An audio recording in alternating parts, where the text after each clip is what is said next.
Naparesponde ang mga pulis sa masangsang na amoy mula sa isang kotseng iniwang nakaparada sa Las Piñas. Ang inakalang bangkay, lechon pala. Saksi, si Von Aquino. Nabahalang ilang residente sa kotseng ito na ipinark sa Barangay Talondos, Las Piñas City kahapon. Nakatanggap daw ng report ang mga pulis na may masangsang na amoy na nanggagaling mula sa sasakyan. Kasi po, ang amoy ng karne ng baboy at karne ng baka ay katulad din ng sa taong patay.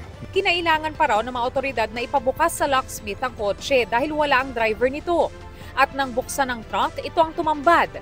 Nilalangaw na ulo ng lechon at iba pang pagkain.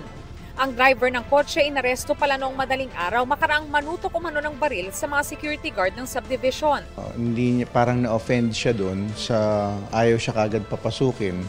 Dito na raw tumawag sa mga pulis sa mga security guard na nagsampa ng reklamong grave threat sa suspect. Ayon sa Las Piñas City Police, na-inquest na ang driver kaninang umaga pero nagkaaregluhan din kaya nakalaya ito.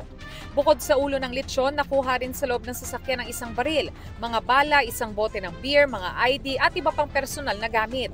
Bagamat may naipakita naman doon na license to own and possess firearm ang driver, i-verify pa raw ito ng mga pulis. Magkakaroon kami ng case build-up with the prosecutor's office, no? At magre-regular filing kami ng violation ng Republic Act 10591. Tumangging magbigay ng pahayag ang driver. Para sa GMA Integrated News, Von Aquino ang inyong saksi. Mga kapuso, sama-sama tayong maging saksi.